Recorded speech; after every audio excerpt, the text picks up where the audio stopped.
ఆవు శరీర నిర్మాణం అత్యంత సంక్లిష్టమైంది. ప్రాణాంతకమైన రసాయనాలను శోషించుకొని అత్యంత సమర్థవంతమైన యాంటీబయోటిక్స్ ను విడుదల చేస్తుంది. అందుకే గోమూత్రంలో, గోమయంలో, గోక్షీరంలో ఔషధ గుణాలు ఉంటాయి. అవి అనేక రకాలైన వ్యాధుల్ని తగ్గిస్తాయి. ఇక గోమూత్రాన్ని అనేక విధాలుగా పరిశీలించిన పాశ్చాత్య దేశాలకు చెందిన శాస్త్రవేత్తల బృందం పేటెంట్ రైట్ కోసం దరఖాస్తు చేస్తే అమెరికా గ్రీన్ సిగ్నల్ ఇచ్చింది.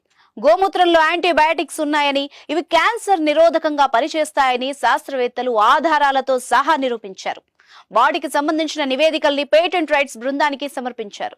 వాళ్లు సమర్పించిన నివేదికతో సంతృప్తి చెందిన అమెరికా పేటెంట్ రైట్స్ బృందం సమ్మతం తెలిపింది. ఇదే గోమూత్రానికి సంబంధించి భారతీయులు పాజిటివ్ గా ప్రచారం చేస్తే అప్పట్లో ఇంగ్లీష్ దేశాలకు చెందిన వాళ్లు భారతీయులు మూత్రం చుట్టూ పరిభ్రమిస్తున్నారంటూ హేళన కూడా చేశారు. ఇప్పుడు అదే ఇంగ్లీష్ దేశాలకు చెందిన శాస్త్రవేత్తలు పరిశోధనలు చేసి గోమూత్రం గొప్పదనం గురించి ప్రపంచానికి తెలియజేసేందుకు